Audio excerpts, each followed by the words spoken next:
Hi everyone. Great to meet everyone, especially the speakers as well as the audience. I'm Shorish Chakravarti, and I'm an assistant professor at Virginia Tech, Ag-Econ department. This session is on uh, is it it's on on the future rather of the citrus industry in Florida, given that there are multiple challenges that the industry is facing in the state. There are four presentations. So Tara Ved, Dr. Tara Ved from University of Florida, she will go first. Next will be Kelvin. He is with University of Wisconsin. Then Skylar, Dr. Skylar, he's from ERS, and finally me.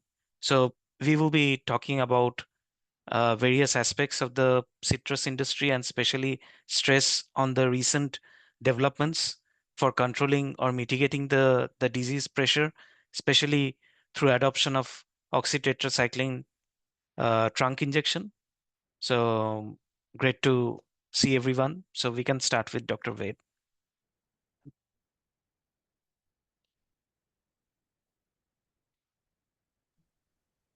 Thanks, Suresh. So let me get these things lined up here. Good afternoon, everyone. I'm Tara Wade, the Natural Resource Economist at the Southwest Florida Research and Education Center. We're located in Immokalee, Florida. I'll share some insights from a survey that we conducted as a part of a NIFA grant on trunk injection in citrus. Our goal is to understand the adoption rates, distribution, efficacy, ultimately the economic feasibility of the practice, as well as any programs that support trunk injection that growers will be willing to participate in. You'll hear more about those programs or that aspect of the survey from Dr. Ammon later. I won't be presenting any econometrics, but what I hope to do is set the stage for some of the other trunk injection talks that we'll be having. So HLB is one of the many acute issues that citrus has. You know, Florida landscape is difficult. The weather promotes a lot of pests and diseases, including HLB, and then there's the hurricanes, things of that nature. So growers suffer from a lot of different climatic, weather-related, and trade and pricing issues. But what we'll focus on and what's most pressing for growers right now is HLB.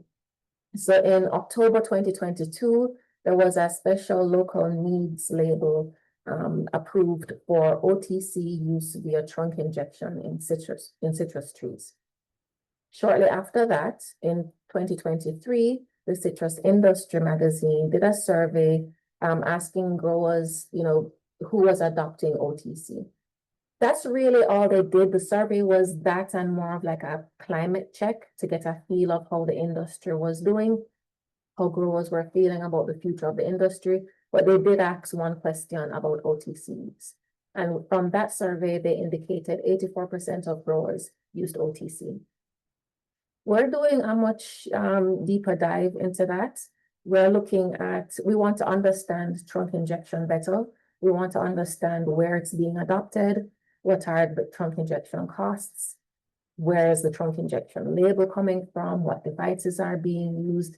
Ultimately, we want to get enough information to piece together whether or not this is a short-term or long-term option for growers. So what we hope that we can provide for growers through this survey is some kind of benchmark, but for us, it should give us a deeper understanding of trunk injection adoption. I will say that as they were going through the processes of approving this, researchers were getting upwards of 30% improvement in crop yields using trunk injection. So we really wanted to see, well, are growers getting the same kind of results that researchers are getting? And would that be enough to sustain the industry? So we did a statewide survey in Florida. It was administered between July and September 2024.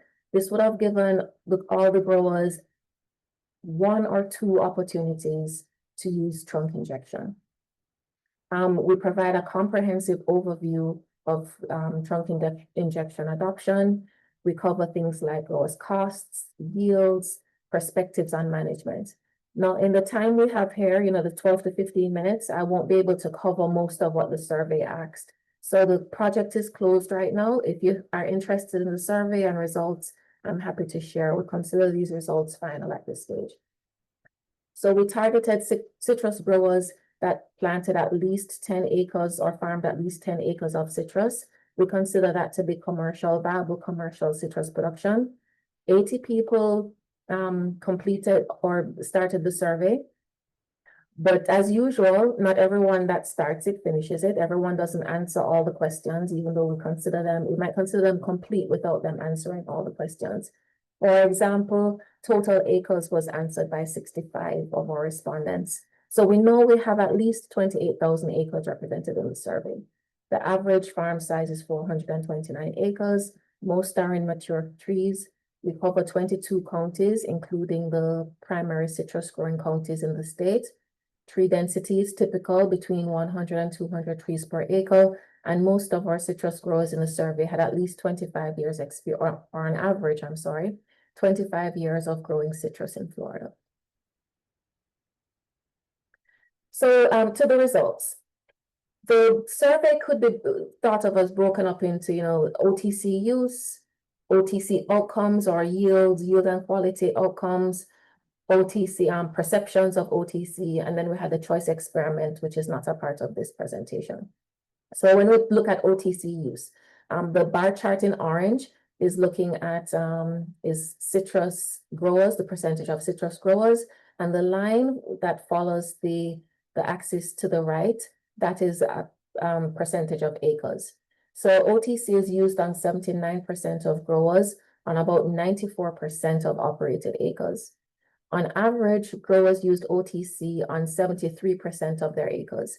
We did not ask why they didn't use OTC on other acres. It would make sense that growers wouldn't use it on all their acres. For one, they might be trialing it.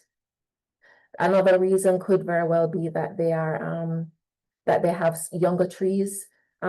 Trunk injection is not something you want to do on really small trees, really young trees. It causes too much damage. Not the OTC itself, but actually they're drilling holes into the trees. So that might cause the tree to split and later on die. And then the trees might be too old or too far gone. You don't want to put money into a tree that you don't expect to get good benefits from OTC use. So 82% of growers use OTC on at least 50% of their acres, and 29% of our growers used OTC on all of their acres.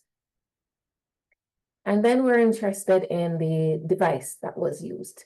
So most chose one type of device, and the top two were Flex Inject and ChemJet, with Flex Inject being adopted by 37% of growers and ChemJet being adopted by about 23% of growers. Maybe the most surprising result of the survey for me was this one, the OTC formulation. There are 2 OTC products currently available and approved for use in trunk injection. That's Remedium and Rectify. Rectify costs less than half of what Remedium costs, but they're being adopted at almost the same rates. So Remedium came out first. That might be one reason why their adoption rates are higher. There might be some loyalty, but given the difference in price, I just assumed most people would be using Rectify more. But we see Remedium being used at about 35% by 35% of growers, and Rectify being used by about 34% of growers. On average, those who used Remedium are 219 acres larger, use Rectify are 219 acres larger than those who use Remedium. So larger farms are going for the cheaper products.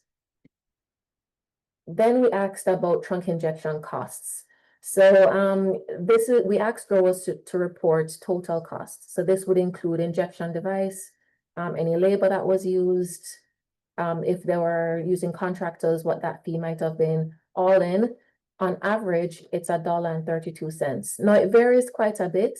Some growers had less than 80-something cents per tree, and some as high as $3 per tree. Some work that Shirish and I did would indicate that growers should not be paying $3 per tree for trunk injection. and less than 80%. Some really efficient growers who are doing it themselves, larger scale, can get it in the 80 cents or 80 something cents. So what we did, if we remove those extreme outliers, the histogram shows the distribution, but if we remove those outliers, then we're averaging $1.32 per tree.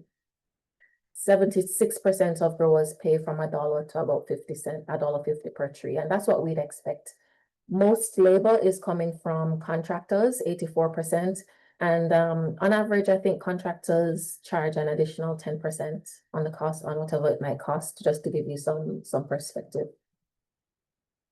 So now we're at the part where we talk about the output, like what yield benefits, if any, are growers observing from truck injections. So fruit yield, the red chart shows the yield increase because of OTC use. And related to that, the blue chart shows the decrease in fruit drop, the percentage decrease in fruit drop. Fruit drop is one of the outcomes of HLB. So we want to see decreases in that. So 84% of growers saw some kind of improvement in yield. A lot of that, 48%, saw 10 to 20% increase in yield. And 71% of growers saw over 20% decrease in fruit drop, with 38%, 38% of those seeing 20 to 25%. Excuse me, please. And then fruit quality. Fruit quality affects how growers get paid, if you're not so familiar with orange juice production. And I should say, most of this is for juice. Florida primarily, while there is some fresh fruit, growers will sell fruit fresh if they can, but juice is really where most of the quality is where some of that price comes from. So we wanted to cover that. So pound solid is in gray, and bricks ratio, another indicator of quality, is in that reddish orange color. And 55% saw increases from 15 to 25% in pound solid. Far fewer, relatively, the bricks ratio increased, but relatively far less percentage-wise than pound solid. So most saw 74%, or 74% of growers saw some increase to about 15% increase. I'll try and move along a little bit more quickly. I think I'm running out of time. We asked for their perspectives on health and other things that might be of interest. So I'll focus on trunk injection tree mortality. That's this one in the middle here. And growers think that they seem to be divided as to whether or not trunk injection can reduce tree mortality. So they believe trunk injection is making the trees healthier, and they believe it is reducing the bacteria in the trees, but they're not so sure about how long this will last. How much older will the trees get? So that, I think, will lead to the next slide that asks about challenges and benefits. And given the time, I'll focus in on the risks. 60% of growers think that OTC adoption is risky. This is not surprising, and I think ties nicely into that chart before, in that it costs $1.32 per tree on average. If the average trees per acre is about 150, then we're at almost $200 per acre, in addition to all the other costs. So growers will be putting in about another $200 per acre without really knowing if the fruit yield is going to offset that cost. Even if the fruit yield offsets that cost, they will be operating at a loss. So it's really a question of putting in good money after bad. And given that they don't know how long the trees will live, I can see why 60% would consider this risky. And then we asked about the effectiveness of other management practices used to manage HLB. And overwhelmingly, trunk injection, so the rank goes from 1, that's low, 6 is high. So green is the high, and everything under it is a bit lower. OTC averaged at 4.9, and individual protective covers, that's why they actually cover the citrus trees when they're younger to keep psyllids out, to keep the vector that is transmitting HLB out, is averaging at 4.6. So those are the top 2, and the others are much less than that. The lowest is plant growth regulators at 3.8. No indication from the growers that they really have a lot of confidence that that is helping with HLB. So I'm happy to discuss these slides in more details or share the survey with you. In summary, we conducted a statewide survey to better understand OTC use in citrus. Our survey covers about 94% of operated acres. Almost 90% of growers saw some improvement in yield, whether that be through increased yield or decreased fruit drop. Pound solids were increased by 15 to 25% on average. And growers indicated that OTC and IPCs are more effective than other management practices. 60% of our growers think that OTC is risky. So we did not get at the details that we need for profitability. We didn't ask about production cost data. So we relied on our IFAS budgets for that, or UF budgets for that. And the survey is not crop specific. So there are lots of different citrus products out there. So these are some challenges, and we asked growers to check boxes. We didn't want to get into the books too much. That will pose a problem, I think, in assessing profitability. But from our very coarse estimates, we're not finding that growers are necessarily profitable, but definitely better than before. So they're still operating at a loss. These are very coarse estimates, operating at a loss, but not as much of a loss as they were before HLB. I'm sorry, before OTC. So I want to acknowledge Kelvin and Shirish. They're both former students. Shirish is a former postdoc. Kelvin is a former student. They've moved on to other things now. But without them, the survey design and implementation would have been far, far more challenging than it was for me, as well as the analysis. So I want to thank them for their help with that. If there's time for questions, I will take them, but otherwise feel free to contact me. Thank you.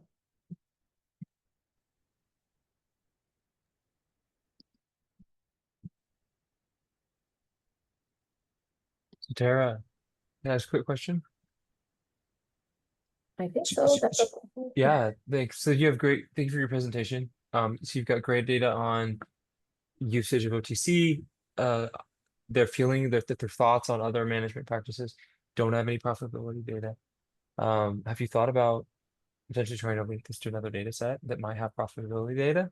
Are you restricted on being able to do that based just on the terms of disclosure?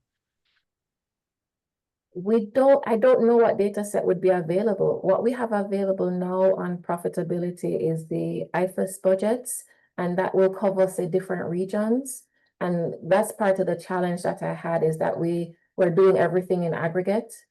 So we do have individual OTC costs from the growers, but I'm not sure which data set is available that we could link that to access cost. We do have cost or yields. The yield options are as they were presented in the chart. They checked those boxes, so they got different ranges to check. So we don't have a figure on yield, but some way to estimate that. But what data set is available for that? We have the identifiers. I think we have county or zip code information. Okay, so you don't have grower addresses and names that participate in the survey. Okay. Anonymous. We wouldn't have exact addresses, so we would probably be limited to aggregating it by the county, and that would be sparse as well. Yeah. Thank you. All right, thank you. Okay. Thank you, Dr. Ved. Next, we have Dr. Simnit from ERS. He will be presenting his research. Yeah. So you can share your screen, Skylar. Great. I'm in the process of trying to do that right now. Okay.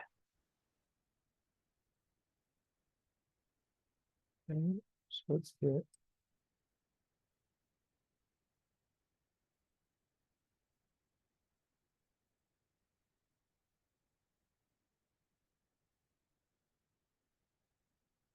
How does that look? Can everyone see my screen? Okay, so I'm really happy to be here. It's nice. It was nice to meet the other presenters for the first time. I want to thank my agency for supporting me on being able to be here right now during work hours. I appreciate that. So I'm gonna I'm going to veer off a little bit, I suppose. I think a lot of what's going to be discussed today is obviously things related to production and I am going to talk about an input cost, which is the input of labor in citrus. And there's a few reasons why I've focused on this topic. For one of them is I'm a citrus outlook analyst at Economic Research Service. I'm also a farm labor economist, and so this has provided a really good opportunity for me to take these two things I'm interested in and kind of put them together, and use citrus as sort of a case study to look at how labor costs are going up, particularly within this industry and potentially compared to some of the other industries. Now, what I'm doing today is we're going to kind of go through basically preliminary analysis. It's all descriptive at this point. And we're building on the work that I did with Dr. Calvin and Phil Martin and another ERS report, which was called Adjusting to Higher Labor Costs, and it's in an accompanying supplement. And what we did is we found that there's basically three main approaches that industries take to deal with tightening farm labor markets, which means increasing labor input costs, right? And those are, you can use labor saving mechanization, either by making your workers you have more productive so they can get more done, or potentially replacing workers with machines where available. You can fill more jobs, right, with workers that, now this might seem counterintuitive when we're talking about labor costs, but just think about it this time when there's a contraction, or if there is a contraction of the farm labor supply curve, that's manifesting in higher wages, which we're going to take a look at in a little bit. But the idea is you can bring in workers from another country, such as through the H-2A guest worker program, and potentially replace any perceived local labor shortages. Okay, there's another aspect is you can reduce domestic production as an industry and just increase imports. And so we know that imports make up a growing share, for example, of citrus consumed in the United States. Present some slides on that. We know that harvest mechanization has a history in citrus, particularly in Florida, which is Dr. Wade pointed out, is oriented towards the juice industry, the non-fresh market. You can do that in a lot of non-fresh produce markets. Things for think about like frozen blueberries and things like that are a lot easier to machine harvest. We know that foreign guest workers are an increasing share, or we find evidence that they're an increasing share of citrus harvest workers as well. And also, one of the things that I look at in this study or this research is doing a comparison between California and Florida. As we've alluded to, the Florida industry is different than the California industry. Both are very large producers of citrus, right? But California is more oriented towards the fresh market than Florida. And so I'm going to be able to provide some comparisons between Florida and California citrus harvest workers based on demographic information that we have from the National Agricultural Workers Survey. So just as a recap, the United States is reliant on farm workers, farm labor. We know that, this is particularly true in the fresh, vegetables and fruit and horticultural industries. These types of plants require a lot of care from the beginning stages up until the harvest of the final product. There's also a long history of relying on foreign-born workers in the United States. And we don't have to go through all that now, but I've done a lot of research on that. What I wanted to point out here is one of the signs that there's a tightening of the farm labor market here in the United States is that you have this growth. And in the reddish bars here, you can see it's over time since 1989, we have an increasing average wage paid out to the farm workers. These are real wages here. Also in non-supervisory manufacturing and in non-farm jobs, we also see an increase. However, if you look at the purple line, you can see that the axis here on the right, you can see that over time, that purple line shows the share, sort of a comparison, right? If you express the farm wage rate compared to it's a ratio to the non-farm wage rate, right? You can see that it's going up over time, which is to say that the farm wage rate is going up faster than the non-farm wage rate, which is a strong sign that there's something going on in the farm labor market.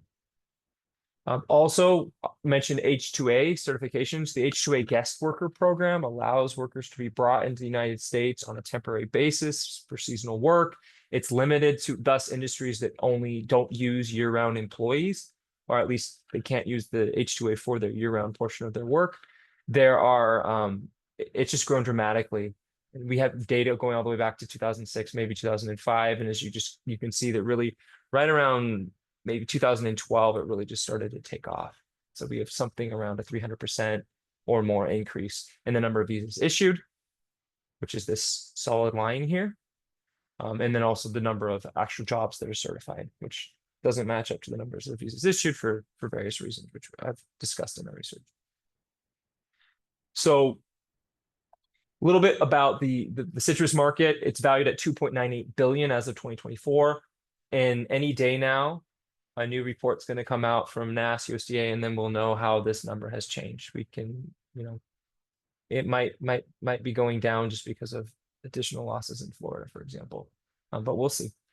Approximate, citrus accounts for approximately 11% of the total value of fruit and tree production, which is why you have people like me and at the USDA that are focused on it. It's a valuable, continues to be a very valuable commodity group.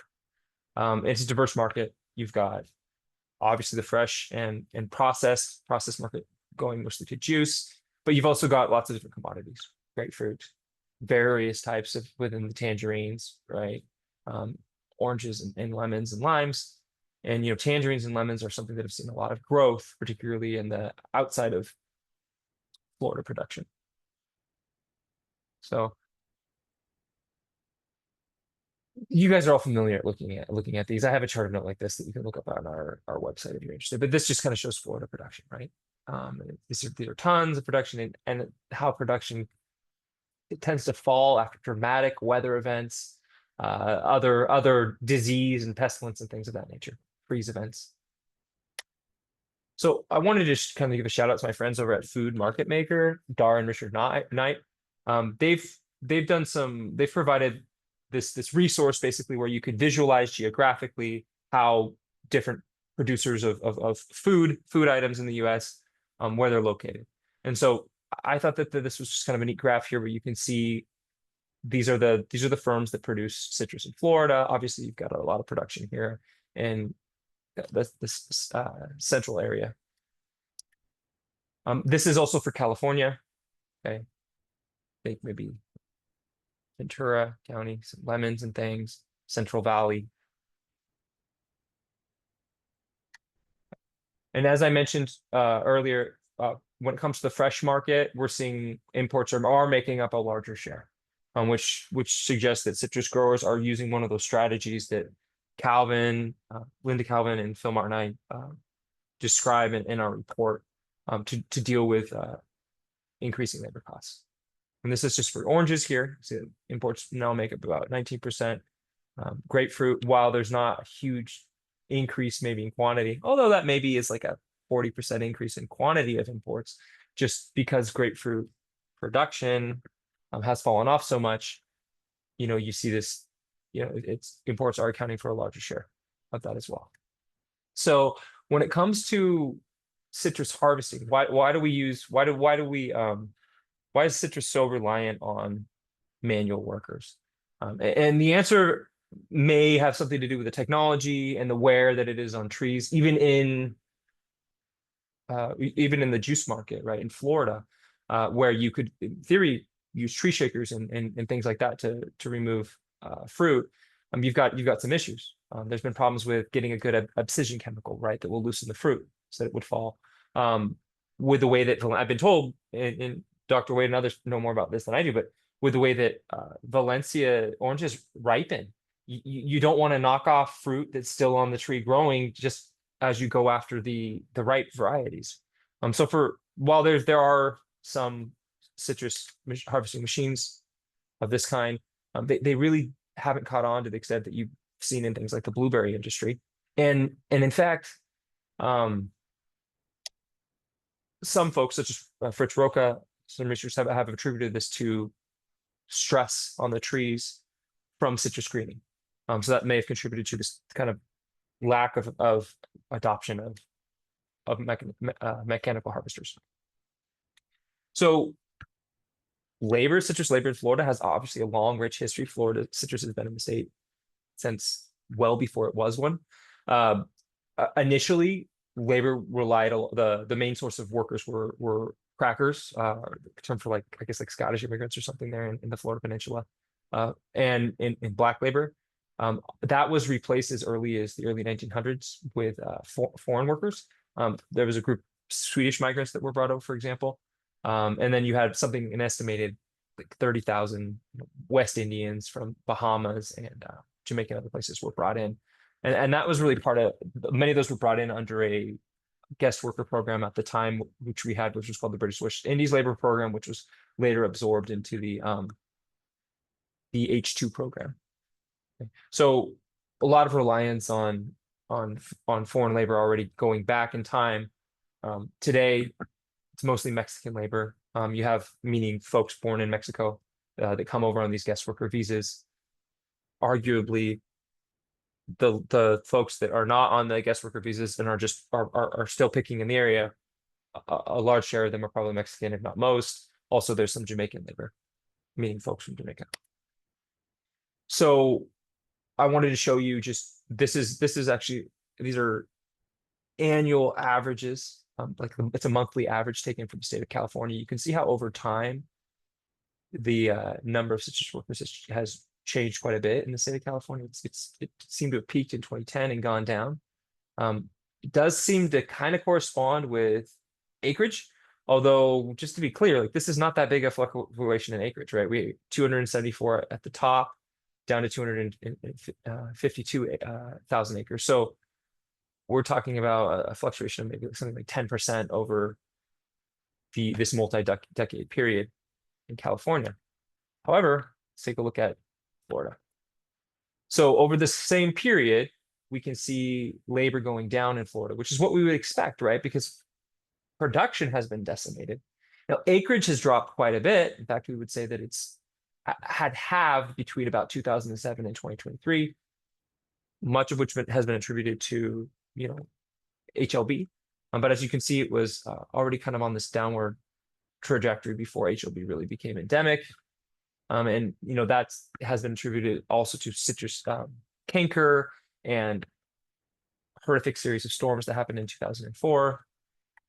And the one thing that I really wanted to point out that I think is a kind of a big contribution here is there's all this talk about how H2A workers employed on these guest worker visas are accounting for a larger share of those that harvest citrus. We found that actually in different studies that have been done that are surveys with growers, for example, or workers themselves. But this is evidence right here that I'm showing you. The blue portion of these bars refers to H2 full-time equivalent jobs by H2A, and the red is to non-H2A or folks that are what we call the domestic work supply.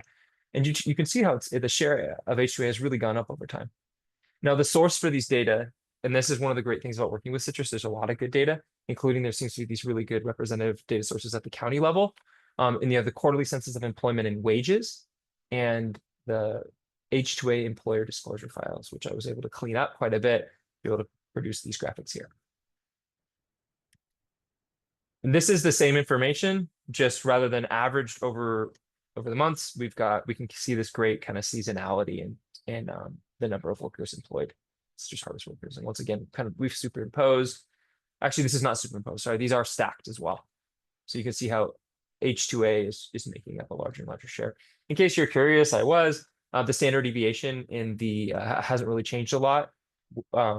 It sort of actually it kind of peaks sort of in this middle area and then comes back down. I was just trying to find out, are we employing more workers throughout the season to do things like pruning and care for the trees, in addition to harvesting? That's one of the things that I'm currently looking into. And now I wanted to share with you some demographic characteristics of citrus harvest workers, a comparison between Florida and California as I finish up here. You can see that California and Florida have pretty similar in terms of the average age.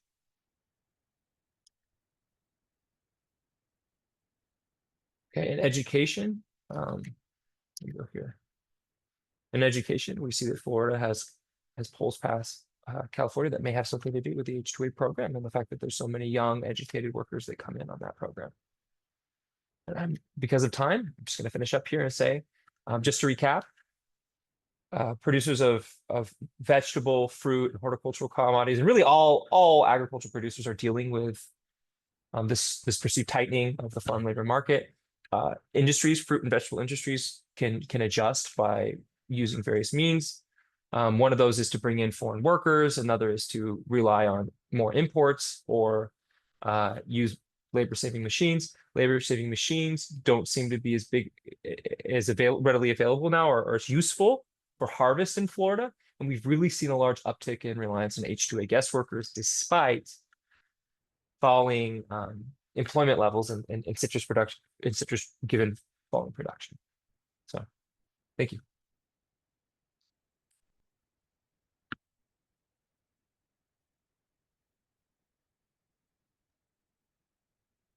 And I will unshare my screen so the next presenter can move on. I guess no questions there. Okay, so thanks, Dr. Simnett, for your presentation. Next, we have Dr. Amon, Dr. Kelvin. He will be presenting his research. Thanks.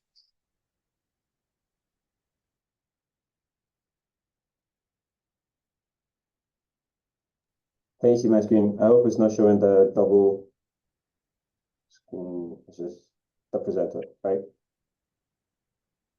It's double screen right now. It's double screen, okay. Yeah, you can change the display settings. Yeah. Done. So thank you all for your presentations. So I'm going to be pivoting back to where Dr. Wade left off. So I'll be speaking on a lifeline against HLB, assessing the support for antibiotics among Florida citrus growers. And I'd like to thank Dr. Suresh Chakravarti and Dr. Wade for including me in this work. And it's been an experience. So as previously discussed, we all know that the citrus industry is a huge one, cornerstone of Florida's agriculture economy, and contributing about 17 billion and providing over 30,000 jobs. And this importance just doesn't go, or it doesn't stick with the farmers only. It goes beyond, it extends beyond that to also capture some rural employment as well as associated profits from associated processing industries for domestic and international markets. However, as we have gathered here, we're looking at the threats, the existential threats posed by HLB, which is a citrus greening disease discovered in 1998 and 2005 in Florida. And since then, reported by Ariel Singerman, the yield reduction caused by HLB is up to about 55% and per acre yields, and that's really significant. And as such, this declining in trees has made growers resort to some aggressive management practices. And most recent one that we're seeing is the trunk injection of antibiotic oxytetracycline, which is the OTC trunk injection. Now, the early evidence from OTC injection reports that it leads to a reduction in food drop and improve productivity in HLB-infected trees. As Dr. Wade has also shown that we can see most growers reporting reductions in food drop. And this has led to about 84% of growers already adopting it, as reported by Citrus Industry Magazine in 2025.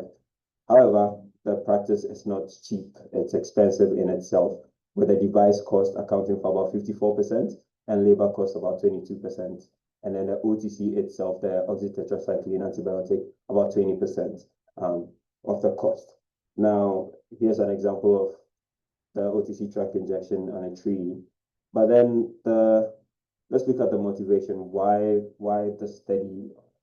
Because the challenges of managing HLB poses a very collective action dimension here. Then collective action dimensions also require justifications of intervention. And we can see it that not every single grower or an individual grower cannot control the disease on their own. Because when I control it, it creates some spillover benefit or cost that may accrue to at the nearby farmer or the nearby farm by increasing the pathogen or vector pressure on their farm. And so there's no single action that can contain the epidemic in isolation. And as such, as we mentioned earlier, the cost, it's expensive, and the problem of free riding when you're dealing with such social commodities. So example, the potential for growers to underinvest is high, and it's probable that in costly OTC track injection tools or technology, and as such, because they think the benefit may accrue to some other grower or not. And this makes us lose some potential where voluntary adoption of these treatments may fall short of the socially optimal level that we are looking forward to. Hence, there's a need for public support via these financial incentives to help growers to adopt them so that we do not fall short of the socially optimal levels in adoption. And to do this, we've seen evidence of these financial interventions in the literature from the Environmental Quality Incentive Program, the Conservation Stewardship Programs, and there's precedence there. And for instance, particular to citrus growers, we've seen where there's a special funding of about 26 million through the EQ program to disaster assistance programs or efforts from hurricanes. So it's unprecedented. And when we look at the research money and research funds, of course, from the USDA NIFA, we can see over $100 million contributed in research grants to combat HLB or citrus greening in the US. And that's like a huge amount, and it gives us the evidence of precedence in trying to combat it. And these initiatives are really, really important because it just not looks at the combating of the disease, but it's particularly related in terms of food security, livelihood, as you mentioned, employs a number of people, about 30,000 people, and also the environment as well. So to it, we proposed two main objectives that we wanted to look at the cost support. We wanted to look at the cost support program that citrus growers in Florida would want to adopt to reduce the additional cost of OTC tract injection adoption. And then also we want to analyze these grower preferences for these programs and see what is driving these grower preferences. So to do this, we use the discrete choice experiment approach where we have three main attributes. Now, the three main attributes are the program administrator, the payment type, and then the discount percentage on the OTC cost per tree. Now, I'll begin with the program administrator. Now, the program administrator here is the management body that sees the day-to-day activities or manages the cost support program on how to, whether to increase it, decrease, whatever goes into it, the management of it. And we have three levels. Now here we have the federal level, the states, and then the local government. So you can think about the federal level as being the EQIP, the state being something managed by, let's say, FDACs, and then the local one could be a city government or a county trying to organize and manage these types of cost support programs. Now, when you look at the payment type, this is how the cost support program offers financial incentives directly to growers. Now, this can be a loan at a 4.75% payable interest rate within 7 years. So this is same as following the USDA's financial services. So this, if you're looking at this interest rate, it was selected based on how the movement of the interest rates over time from 2024's USDA's financial services interest rates. Now, the next one is a one-year grant where growers get a one-year grant they can apply for. And then the last one is cost sharing. So there's cost sharing where with the government where they can cost share regarding tools or technologies, expensive technologies, where the government can cost share with these growers. Now, when you look at the next one, we have the discount percentage on OTC cost per tree. Now, this discount percentage is the discount that is offered via the cost support program in percentages to actually reduce or discount the cost per tree. So we have about 25%, we have 50% and 75% discounts per tree. Now, here's how we present a choice tax to growers. So you can see cost support A, cost support B, and no cost support. So we have three that were generated, and you can, so here are the three options generated, and so far we generated 8 choice tags that were presented to growers. And to also reduce cognitive burden, we split them up into 2. So each grower answered a block questions of 4 each, so that we reduce the cognitive burden on growers, so that we can be able to not increase our attrition rates and make sure that every grower answers it. And so you can see cost support program A has state, government, payments, 1-year grant, and then a cost discount here is 50%. And then you can see it's different for cost support program B, and then no cost support program is when the grower says, hey, I don't want to participate in this, or I don't prefer cost support A or cost support B, and I want to maintain my current state. And to do this conceptually, we follow the random utility model, where it basically states that every individual will choose an option that gives them the highest utility. So from here, we can see that the grower decision would be to select option I if the grower's utility, or grower I would choose option J that grants them the highest utility from a list of alternatives. And you can see, based on this, when we want to calculate the willingness to pay, the epsilon here, the error term here, or the stochastic component here has to be IID and follow a Gamble distribution. And then we can find the probability of the grower I, PI, J. We can find the probability of grower I choosing option J. Now, empirically, we model it using the mixed logit model. So in the mixed logit model, what we are able to capture is variations in the preference of the individual. So we're able to capture preference variations. So you can see that here, the beta I here is equals to beta bar plus L times UI. So now the L is here is a lower triangular matrix to help us calculate the covariance of the random parameter, which is the error term here, which I mentioned follows the Gamble IID and follows the Gamble distribution. So when we specify our model, the utility of farmer I choosing option J from a choice tax that we present to them T is equal to the ACS. So the ASC is the alternative specific constant here, which is the no option that you're not choosing, the no cost option here. And then we have the beta 1 discount cost, and then we have beta 2 federal program. And also you can see that beta 3, the state program. So it's important to know that when we put the federal program, the state program, the base here is left out, and the base here is the local government supported program. Now, when you look at the type of financial incentive offered, you can see a 1-year grant here, and also you can see the cost share program with the base here being the loan at 4.75% left out as the base. And then we have the discount here treated as fixed, because that's going to be the main primer for which growers are going to see how to either want to be a part of the program or not, or opt out. Now, this data is the same as the one presented by Dr. Wade, where we saw about 83, we took 83 and then completed 80 here for the choice experiment purposes. And also growers had to be minimum 10 acres or more.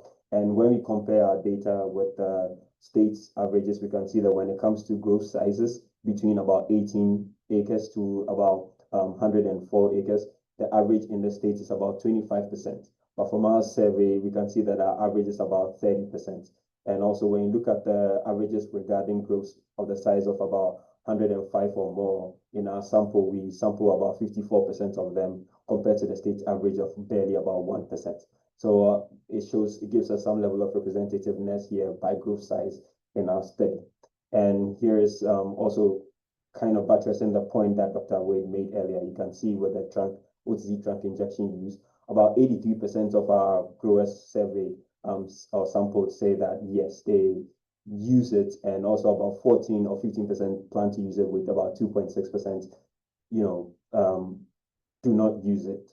And then you can also see with the types of injections, as you mentioned earlier, the labor use as well, the formula use. And most of our growers here have tree densities between 100 and 200 acres, and also about 96% have mature trees, and 89% with crop insurance, 96% with credit access, and about 70% male growers. Now, onto our results. Now, when we look at the preference estimate, as I mentioned, it captures the variations in the individual preferences. So you can see from the standard deviation here, where you look at annual grants, for instance, you can see the standard deviation there, 2.22 significant, showing the variations or the heterogeneity and the preference. And also when you look at the cost share, you can also see the significance there, 3.363. You can see the significance there at 1%, and also the no cost support, you can see it's significant.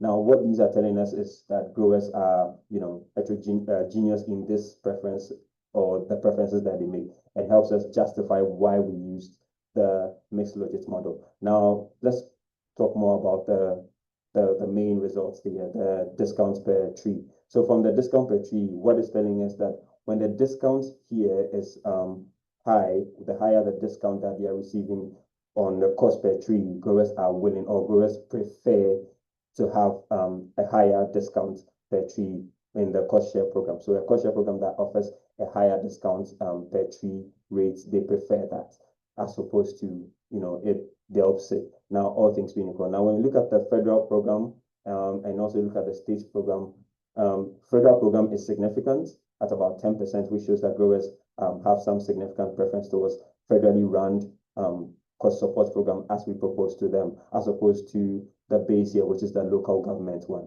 And also you can see from the annual grants, growers prefer annual grants as opposed to a loan at 4.75%.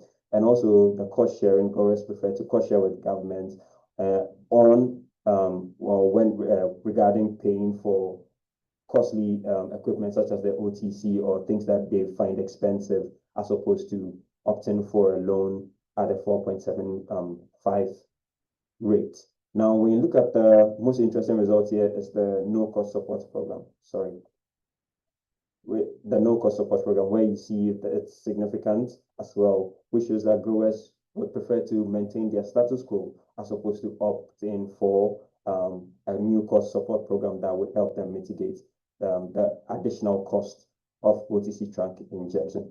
Now, we wanted to find out why that is. And to do that, we used a seemingly unrelated regression analysis when you look at column 1 here. Now, what we realize is that growers that have access to credits, because most of them do, the more the access to credit seems to be the driver of the no cost support program.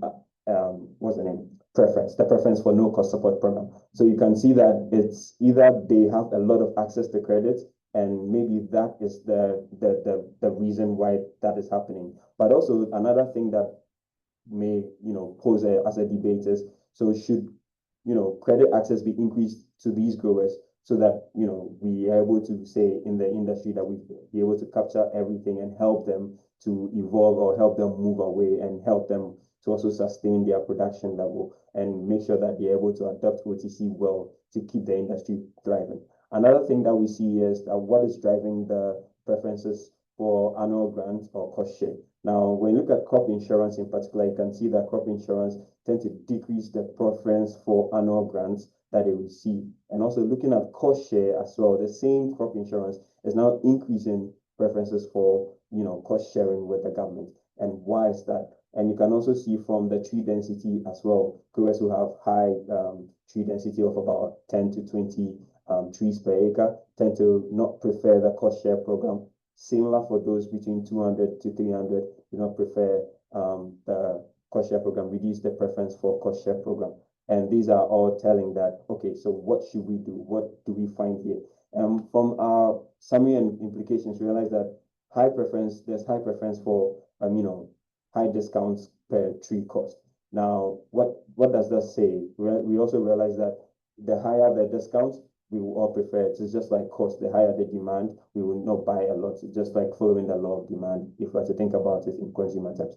Now, look at the preference for federal programs. It's because of familiarity. The more familiar you are with government-run programs and you receiving grants from governments, you tend to build some level of legitimacy and trust with these systems. An example with existence being the EK being used to help Florida citrus growers after a hurricane of about 26 million. So there's that establishment there. There's some history there for them to rely on. Next, we see that, well, from Klassen also reports that credit access tend to reduce preference for cost support program, and none additionally exist in the management practice. Now, they already exist because already citrus greening is taking away their trees. And so growers will automatically want to do, or would be able to be proactive enough to want to cure it on their own than rather seek help elsewhere, unless it is too much, unless it is very catastrophic, before they would tend to want to open up for additional support, and regarding things like management practices in particular. Next, cost support must also be targeted towards growers that do not have credit access, and also small scale citrus growers. so that be able to help them, our early stage adopters, to encourage them participate in the program and help them also take care of the additional cost posed by OTC. And on this note, I would conclude here and I'll take your questions if you have any.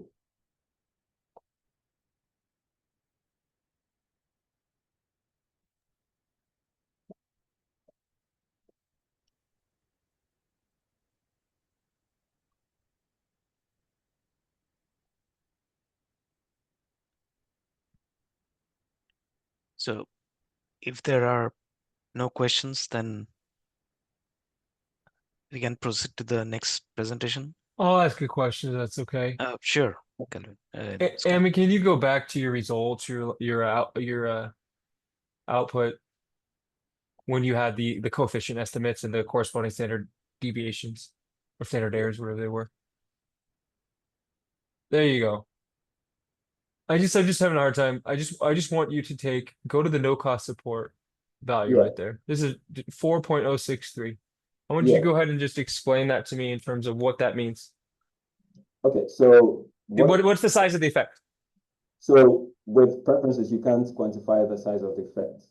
So I can't, as like utility, I can't put a quantity on how satisfied you are, but I can, rank it. It's ordinal. I can say you really like that because of its significance.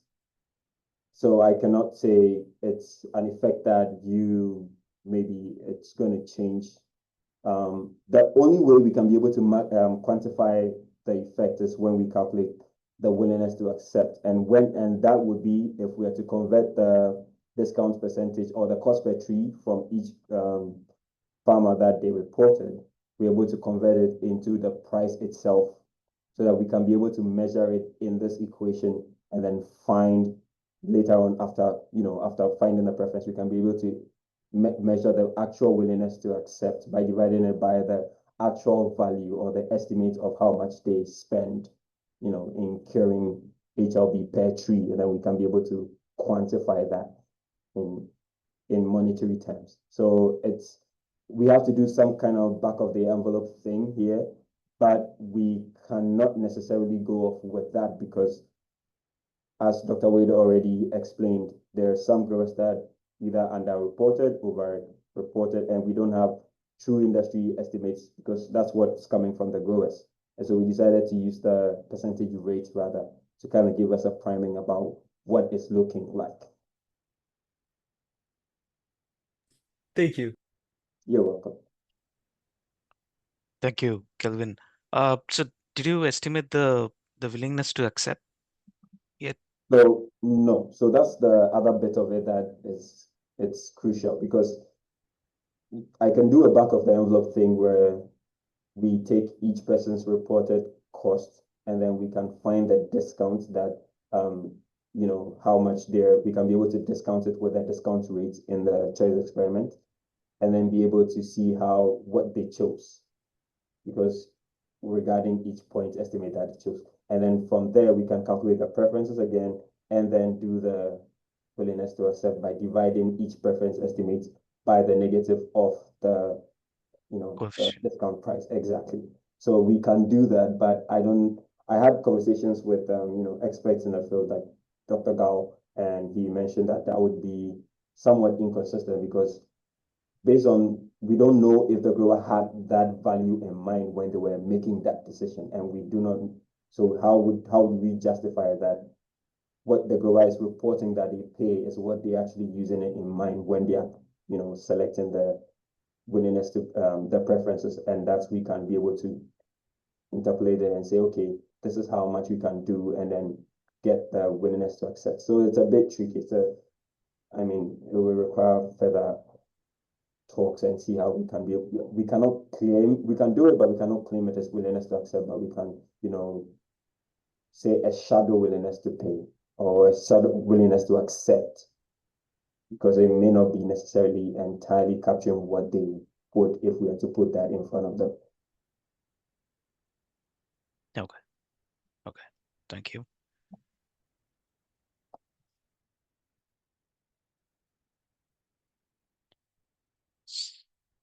Okay.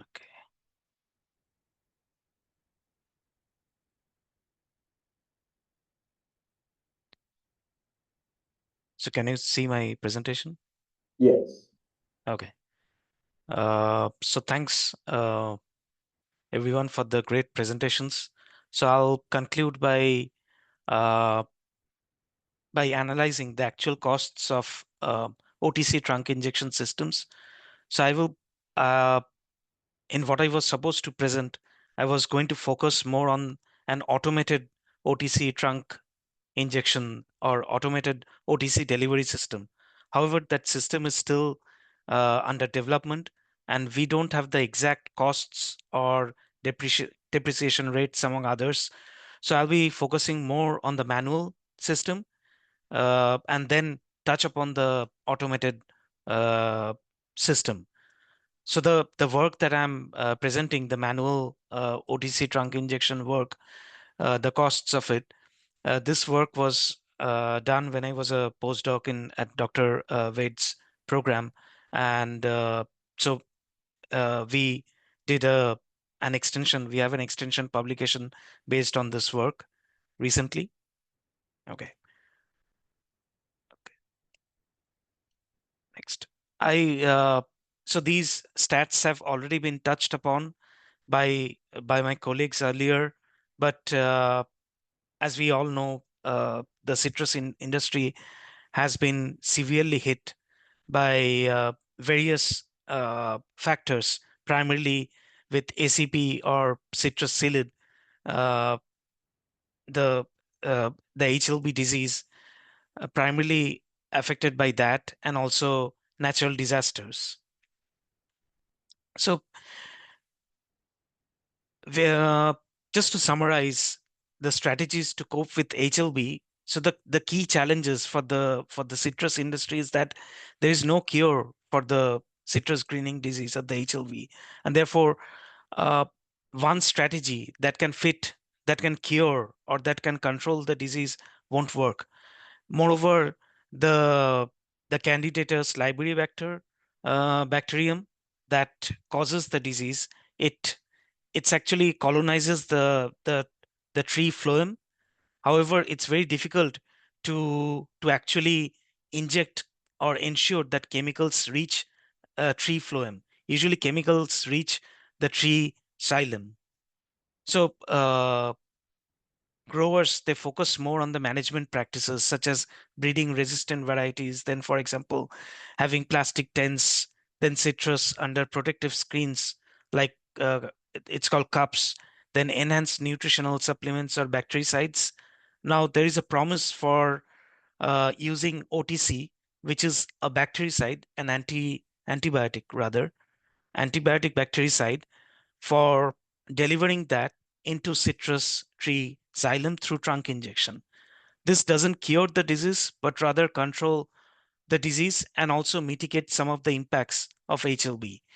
And through trunk injection, there is also improved absorption of therapeutics and more precise delivery of bactericides or supplements. So there are around three primary chemical delivery approaches, starting with the foliar sprays and soil drenches. They're not as effective for delivering the therapeutics. It requires high volumes. Worker safety is often compromised, and there are environmental factors such as groundwater contamination. We also have the drill-based trunk injections. They are more efficient than foliar sprays. However, there is potential for trunk damage, and healing takes a significant amount of time. Moreover, it's very labor intensive, as we will be seeing the numbers. This is followed by needle-based trunk injections. It minimizes tree wound, but I wouldn't say it's less labor intensive, because as we will see, automated delivery system, which is still at a nascent stage, it requires significant um, labor in terms of administering, or in terms of administering and checking if everything is going well. So here I'll focus primarily on the assumption, costs, and just basic profitability calculations for both type of injection systems. So manual trunk injections, they include, for example, as Kelvin was showing the table, ChemJet, Flex Inject, among others. So here we do not consider the costs of citrus production, but rather we focus only on the cost of the trunk injection system. So we develop partial budgets showing additional costs of adapting the trunk injections for two common uh, uh, for groves with two types of tree densities which are commonly found, which is 150 and 200 trees per acre. Then benefits actually they vary by variety, tree age, location, management, and they require time to accrue. The benefits require time to accrue. We interviewed primarily 3 large Southwest Florida growers who had significant acreage, and we looked at the costs and the practices, and we collected data on the grove operations, baseline production costs, then OTC formulation rates, labor, equipment, fuel, among others. And OTC chemical, so there is a prescribed label, for example, a particular chemical, for example, Remedium or Rectify. There is a particular rate, for example, 11,000 ppm. But growers applied OTC at different rates because it depends on the tree size, tree age, among others. So the costs are averaged and weighted by the tree density. The main varieties that we focus on, the main variety is Valencia. Growers also use trunk injection for Hamlin, but it's significantly small acreage compared to Valencia. So the primary costs are chemical, injection devices, machinery, fuel, and labor. Some of the basic assumptions are a 95% concentration of OTC hydrochloride is around $106 per pound. Our average concentration is lesser than the 11,000 ppm, which is required for a mature tree. So the average translates to 0.24 cents, 0.24 or rather 24 cents per tree.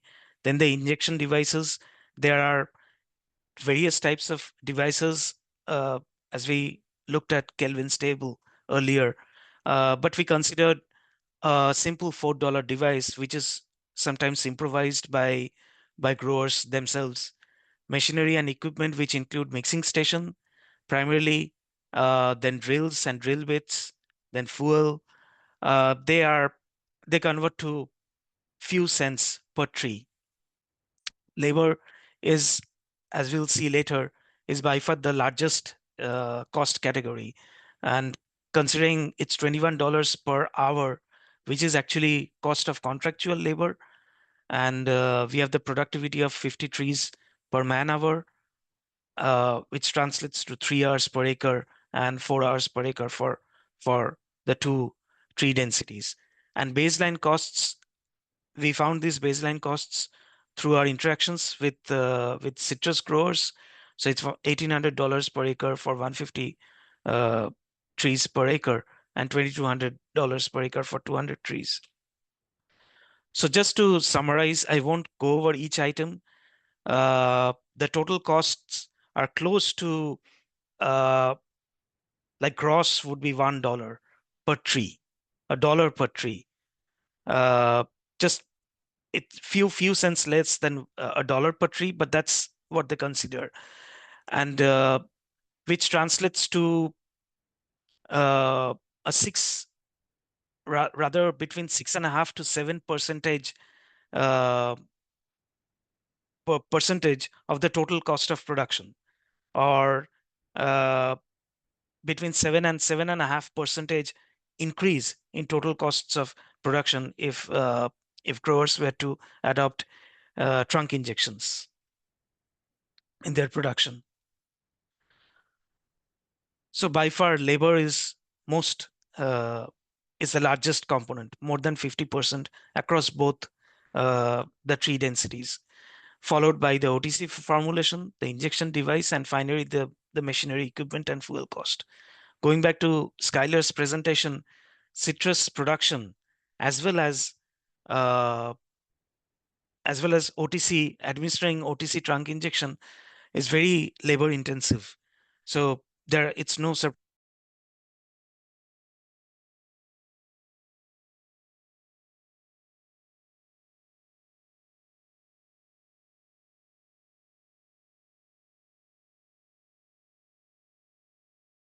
Of course, around 213 bucks per acre for 150 trees, tree density, 150 trees per acre, and more than 250 boxes per acre at $9, roughly $9 per box.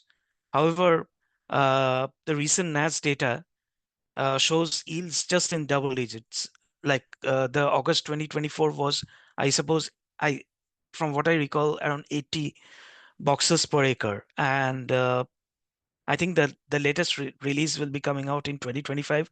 It is therefore kind of difficult to place it, or rather think whether it will be profitable or not. However, there is promise because OTC injections increase yields in, especially in Valencia, mature trees by 30 to up to 60%, as found by researchers at Southwest Florida, Eric. Also, growers, they expect up to 30% higher revenues from better yields and fruit quality. Now, the feasibility of this entire operation, it depends on growth characteristics, baseline yields, fruit quality, long-term goals, and also HLV severity. So I'll quickly move to the automated delivery system, which is still a prototype. It's been developed at the Southwest Florida REC by a large team of researchers, and I don't have the exact costs of these, but these are ballpark figures. Now, when I last spoke to them, when I was working on this a couple of years back, at that point of time, around last year, that last year was the time when I last got the updates. So the operation time is up to 5 minutes per tree, which is pretty significant compared to using just drill based chemjet injections, for example. Setting up is also quite time consuming, and also chemicals, then battery replacement needles. These are significant, I wouldn't say hurdles, but these are significant challenges currently that they have to overcome in order to make this automated system viable.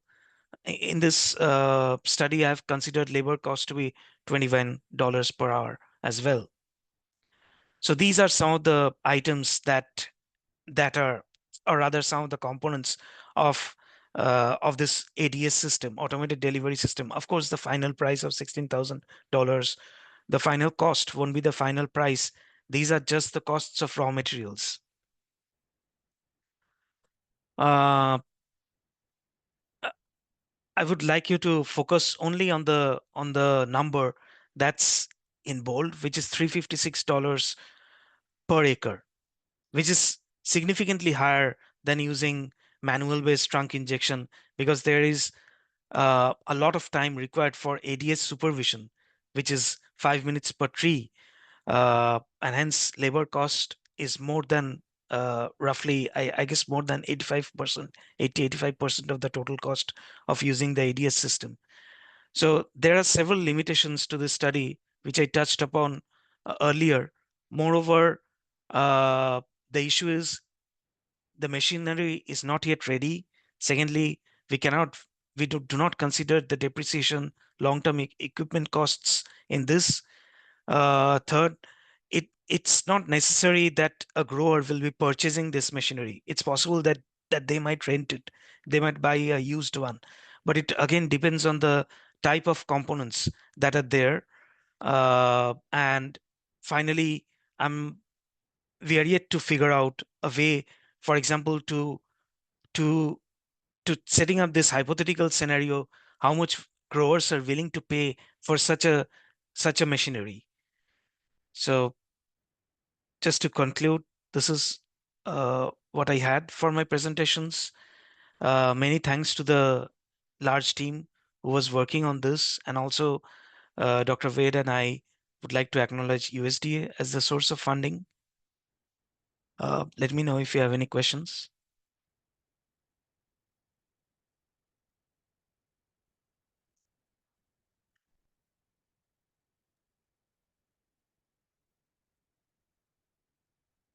All right.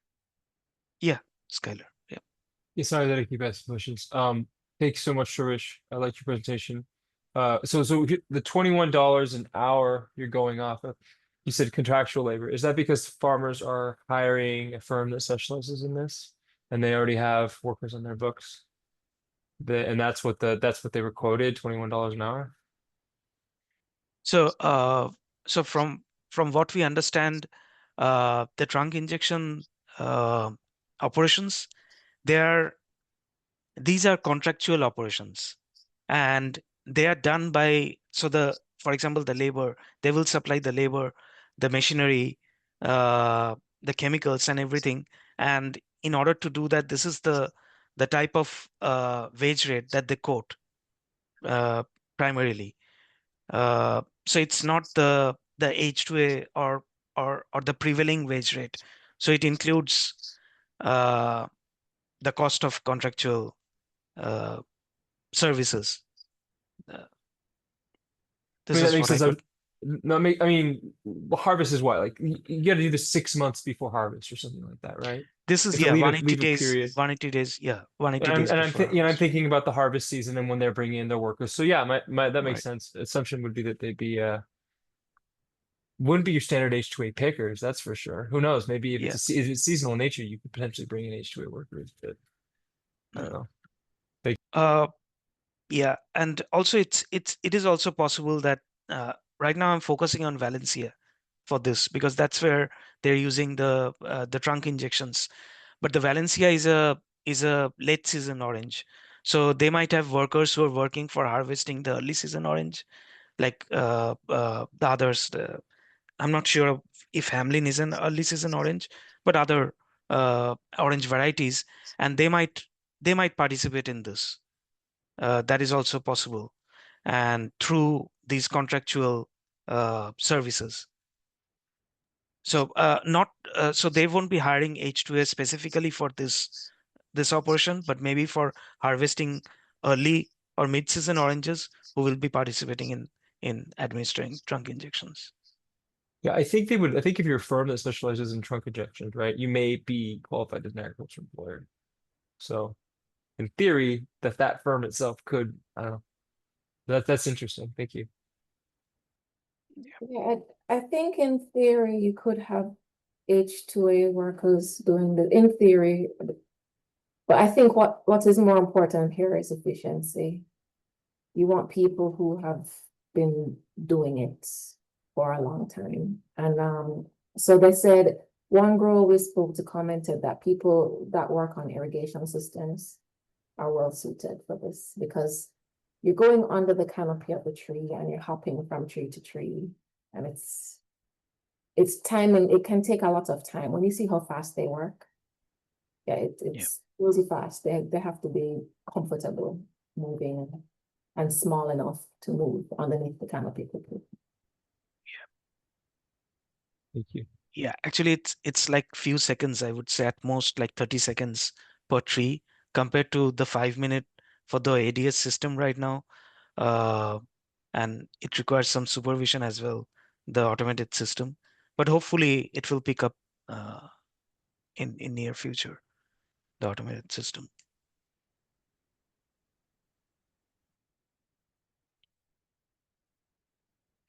Any other questions? Shirish, did you consider maybe some back of the envelope calculations? It's hard to assess what the automated device may cost when it doesn't exist. And there are other reasons, there's also hypotheticals in that because of, which other industry could a machine be used on that you don't want to build something that's so specific, just for citrus, that kind of investment. But since we know what folks are paying and we have an idea of how many trees, we have their threshold right now, I think, or some idea of their threshold. So we know what it needs to be less than $200 per acre on average. Yeah. So I think that would be some idea of a target price by device makes sense for those. Yeah. Yes, that's for sure. And the added machinery cost is actually, I'm not sure if you can see my screen. No. Okay, I'll share it again.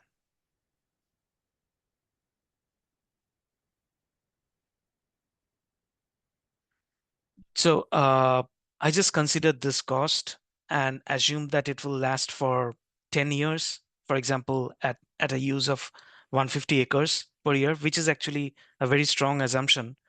And a machinery won't be used for 150 acres since growers have thousands of acres. But I thought that they might be focusing more on the most productive trees, which is like a smaller percentage of the entire grove. So it roughly translates to $11 per acre. And if we go back to this, the machinery cost is like half of that $11 per acre here. And moreover here, because it needs a lot of supervision, the labor cost is very high. So till the time that they don't have a very efficient mechanism to, or rather a very efficient automated system to quickly recognize the tree, take a picture or some way to recognize the tree and feed the right dose. Labor is a big challenge, and I agree that right now the cost is 3 times almost, not three, yeah, 3 times almost that of the manual injection. So, Thank you.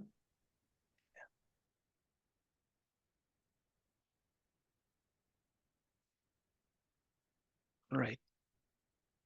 So if there are no more questions, then we can conclude our session today. So thanks so much for joining us, and special thanks to the presenters for making this a success.